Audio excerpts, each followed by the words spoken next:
Thanks for tuning in, and welcome to the Good Earth's weekly radio show, Another Day of Living, where the conversations are all about eating well, living well, and feeling good. And now, here's your host, Alex Litwack.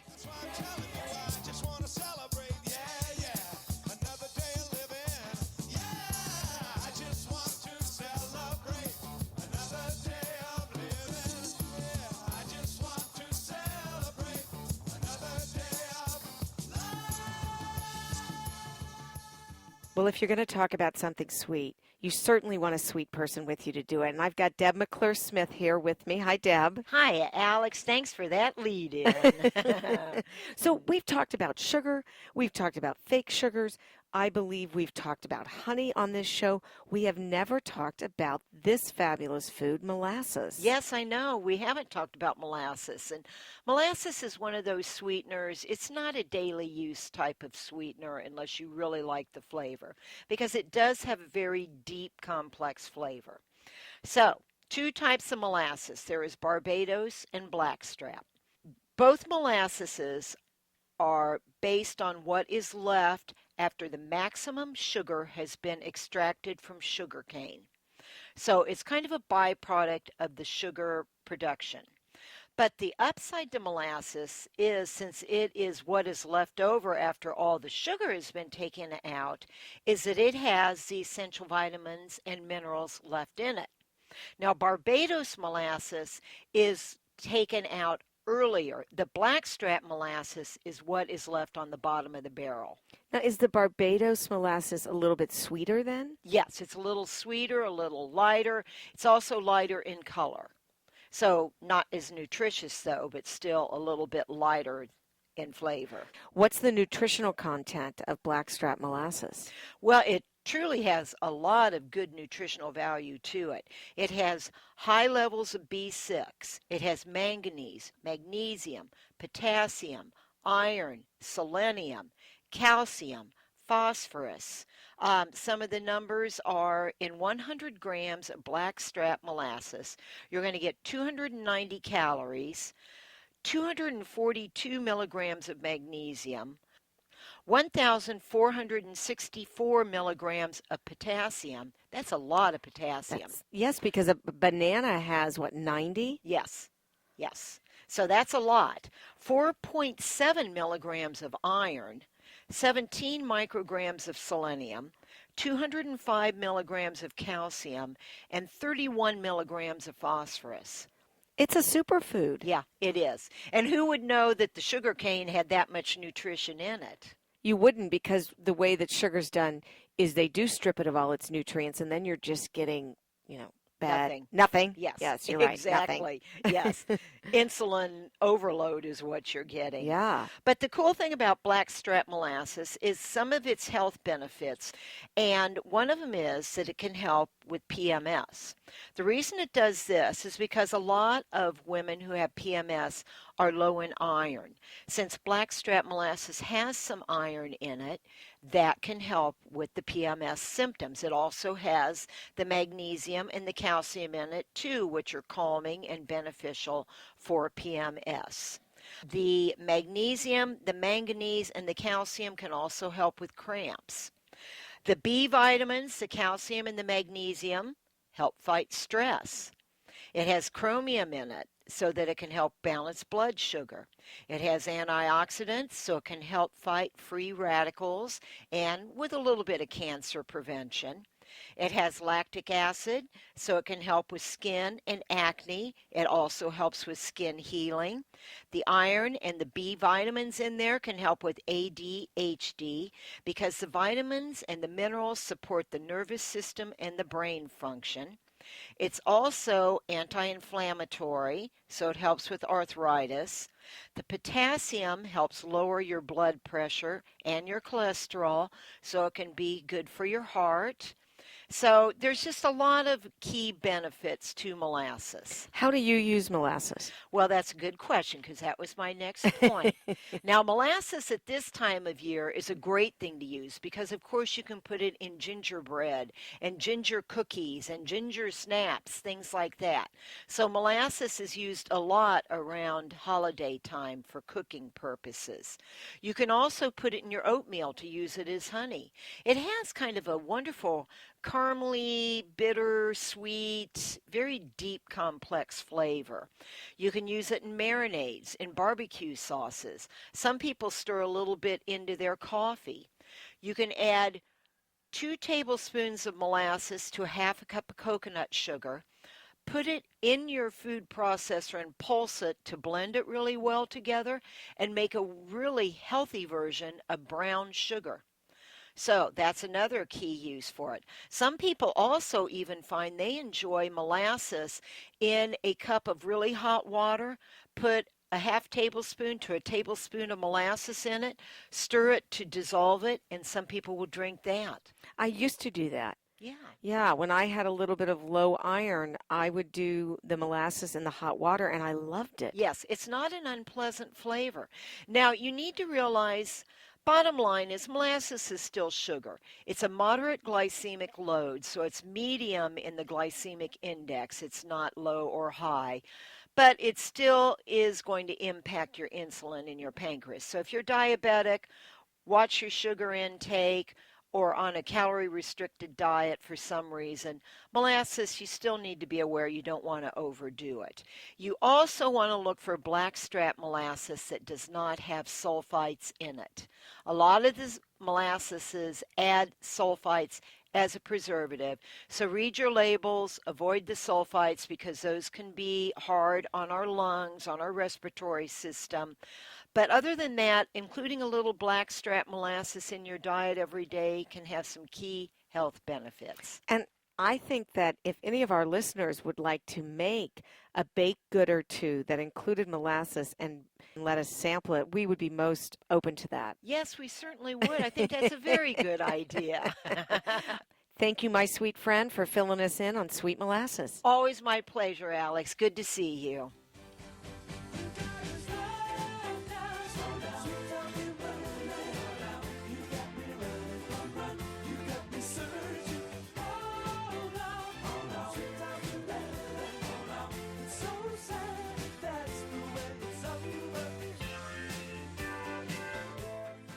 It's the Good Earth's 45th year of providing the widest variety of organic foods, high-quality supplements, toxin-free body care products, therapeutic herbs, cooking spices, herbal teas, healthy shoes, and so much more. We've got over 20,000 items packed into the liveliest house in Broad Ripple. Our knowledgeable staff is here to help you find just what you need to be the healthiest person on your block. We're open Monday through Saturday, 9 a.m. to 8 p.m., and Sundays, 11 a.m. to 6 p.m. Or you can check us out online at good-earth.com.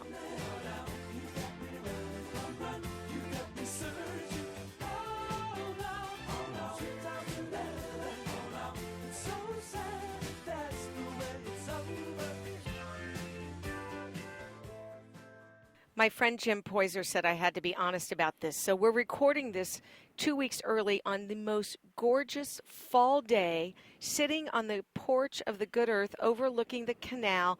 And here's Jim Poyser, the executive director of Earth Charter Indiana. Welcome. Hello, Alex. So good to see you. I really wanted to emphasize that where we are right now and be up front with the listeners. I took a little canoe trip yesterday in my backyard. I live along the White River in Rocky Ripple, which is one of the most wonderful things about living in Indianapolis for me. And I was in the canoe with my son, and we were talking about El Nino. I don't know if the parents in the listening world are talking to their kids about El Nino, but that's the phenomenon in the West Coast especially. It's probably going to bring some relief to the 4-year drought in California. So I was saying, well, El Nino, you never know. This winter might be a little warmer, and a lot wetter, because that's certainly what's going to be happening in California. My son replied, I don't know. I feel like everything is getting more extreme. And he meant the weather. And this is my son. He listens to me sort of, when it comes to Wishful thinking on climate your stuff, part, Jim. right? I don't see him as a kid that's paying attention to this. But when he says something like that, there's not just a wisdom in that. There's a common sense to that, which is that all you have to do is observe that everything is getting extreme. Hot days are getting hotter and more frequent, and the cold days are getting more frequent. And let me tell you what I just heard yesterday. So this would be 2 weeks and 1 day old news. Lord knows what the new news will be, or what the weather will be when you're listening to this. The month of September was the hottest September ever recorded. And actually, 7 months out of the first 9 months of this year are the hottest month ever recorded in their category of monthness. What do you say to the person who says, oh, it's an anomaly? It's just this 1 year. Yeah, well, the trend is unmistakable and inexorable. We're getting warmer, and it's been going now for 15 to 20 years. We are seeing the warmth on a steady path upward. Now, the other thing I would say to that person is, hey, how was Indiana this year? And other than this record-breaking rainfall that we had in June and a lot of rain in July as well, which of course was very harmful to the farmers and to all of us consumers too. Things are pretty sweet here.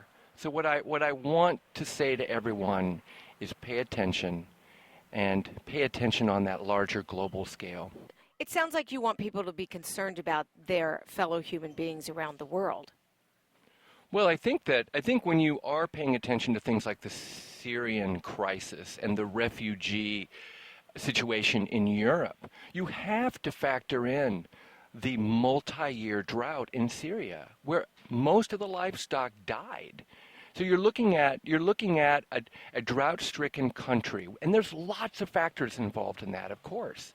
But if you don't factor in the climate, it's like Bill Clinton used to say, it's the economy, stupid. And I want to say to everyone, it's the climate change, stupid. Factor that into your thinking. Everything now is related. All storms are related to climate change because the atmosphere is warmer, and warmer air holds more water vapor. And that makes our storms more extreme, and it actually can make our droughts more extreme too, because the water in the soil is being evaporated at an extreme rate as well. What do you think are the good things that are happening globally to change this? Well, there's this pivotal meeting of many, many, many countries on the planet in Paris from November 30th to December 11th.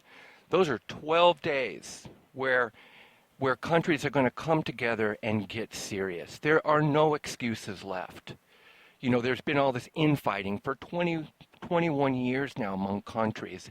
The poor countries want the rich countries to take the burden. Well, of course they do. We're the ones responsible for the carbon pollution.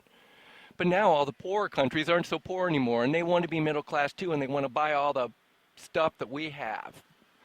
And so we're looking at a great increase in carbon footprint in the countries of the world, and it's time for people to commit to certain thresholds. Because scientists say a couple things. One, we have to keep the rise in temperature to 2 degrees Celsius. Right now, with our current emissions path, we're well beyond that. We're double and beyond. That's an unlivable planet.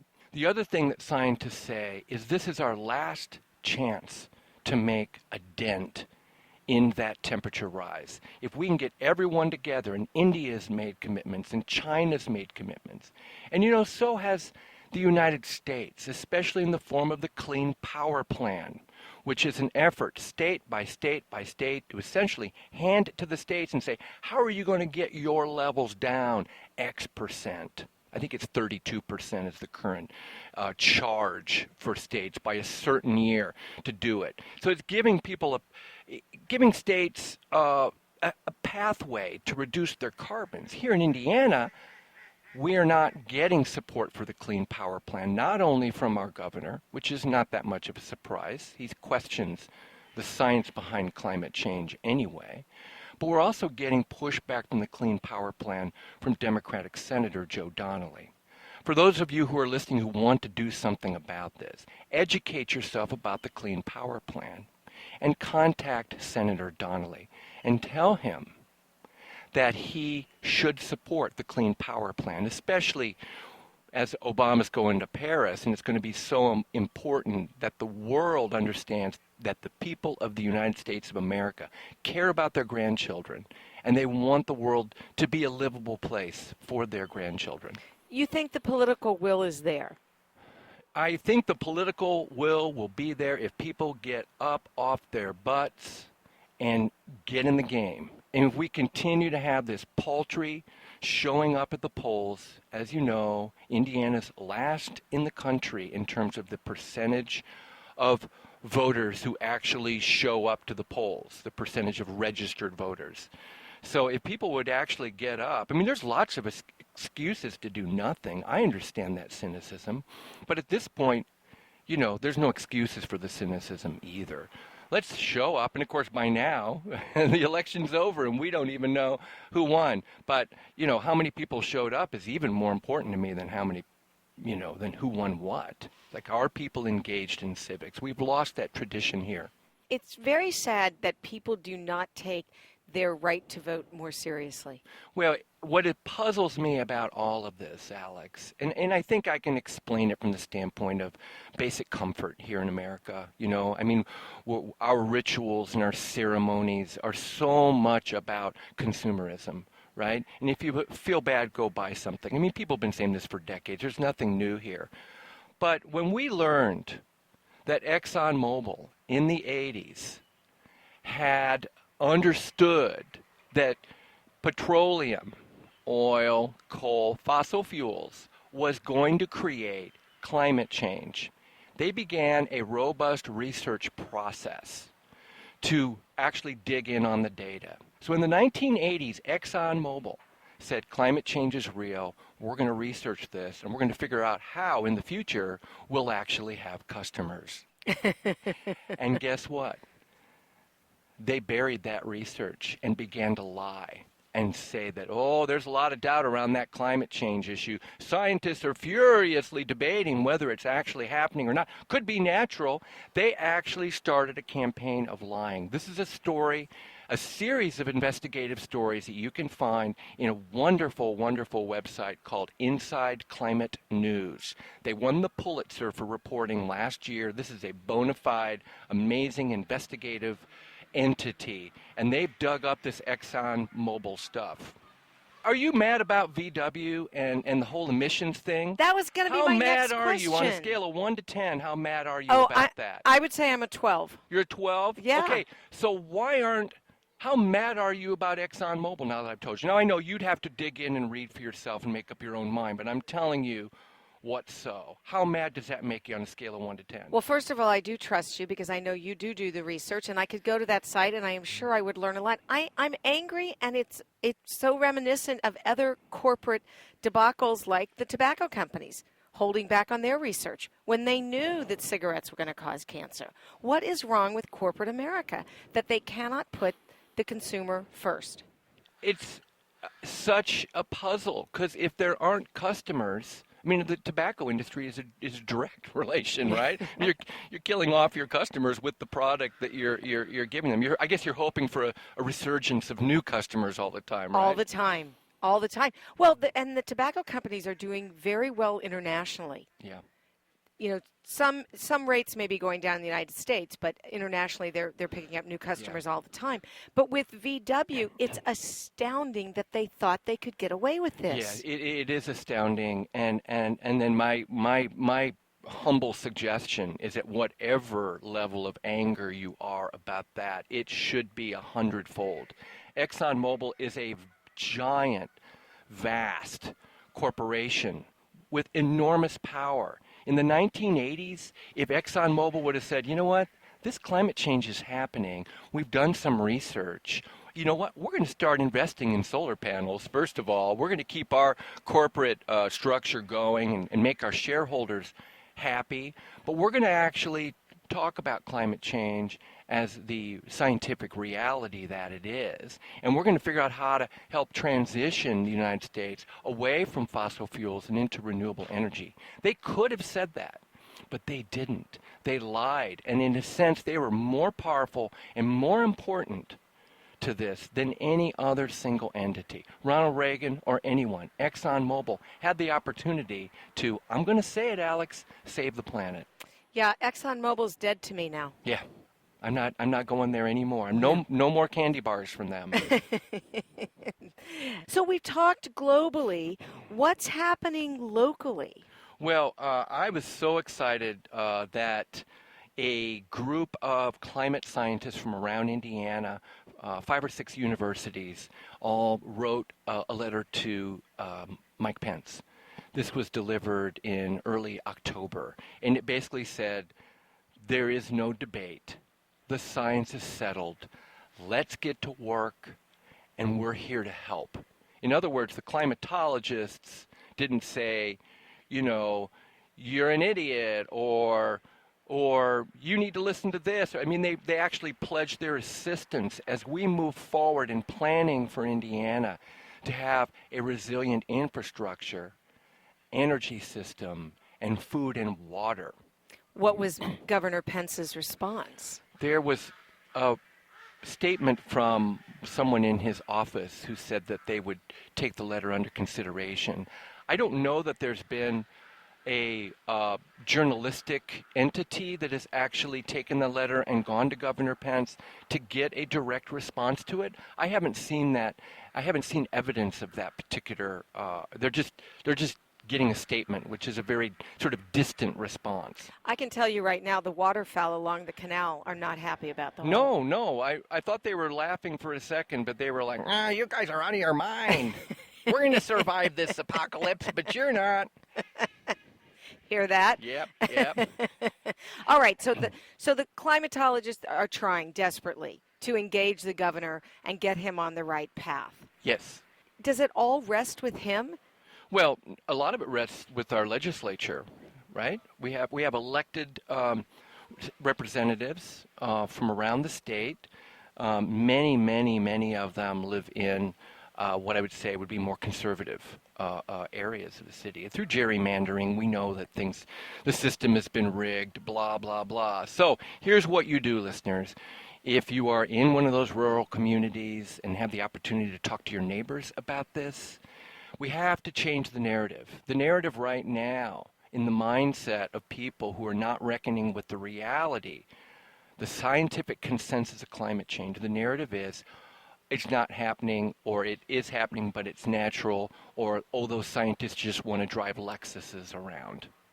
So we have to change the narrative by offering a more powerful story to counteract it, such as your grandchildren will grow up to live on an unlivable planet. Your grandchildren won't want to have kids because the stresses on the planetary system is too large. We have to, and maybe that's too negative, Alex. Maybe that's too negative. But we have to figure out narratives that are more powerful than what's been calcified into people's brains. Studies show that middle school is pretty much the last time that you can reach people through actual scientific education.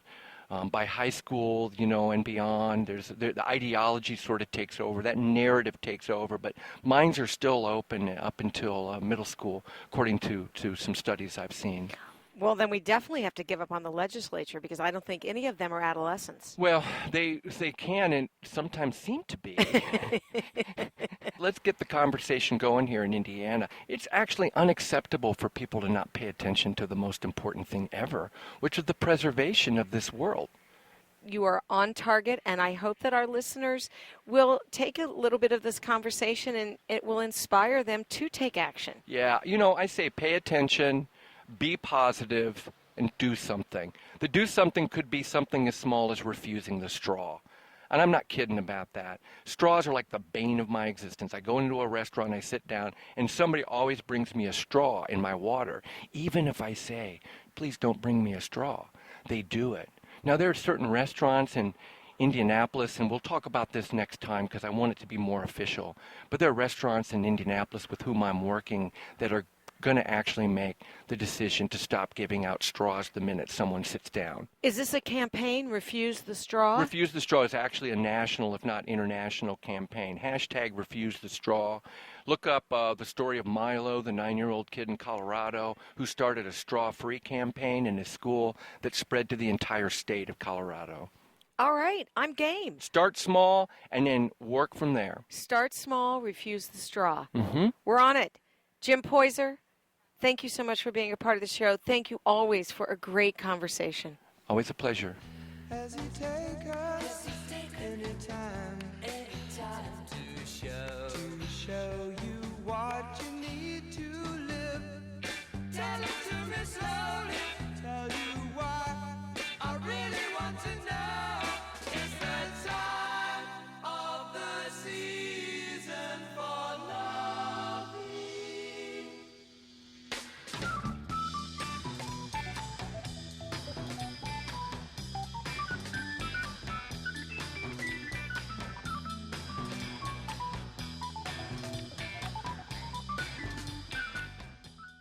And now a little commentary from Ed Wang. It's hockey season. Those who know our family well know that of all the major religious holidays, the Stanley Cup Playoff Series is the one that we celebrate with the most reverence. Our son played hockey, you see, and now he's a coach.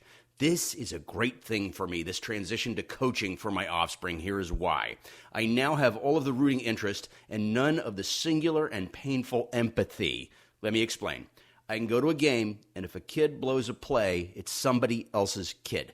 It's never my stomach sinking, knowing I'm going to have to give the "you gave it your best" speech for the 374th time. It's never me wincing and feeling the pain only a parent can feel when your player whiffs a slap shot or lets a defenseman past.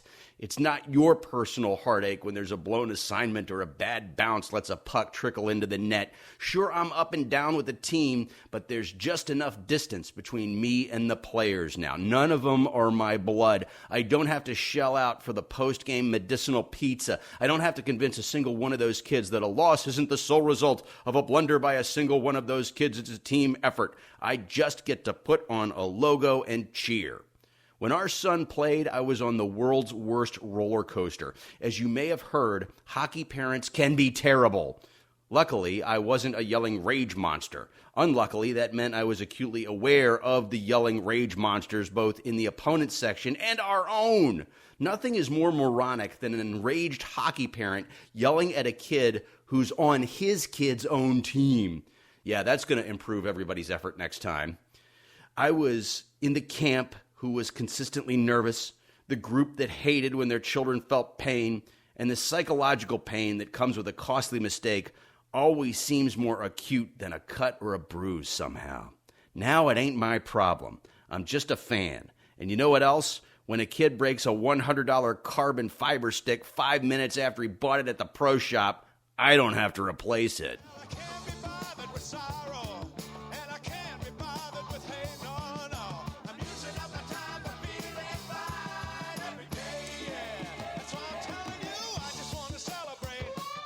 That's our show. Next week, I'll be talking to a few people about the great food here in Indianapolis. Hope you'll join me.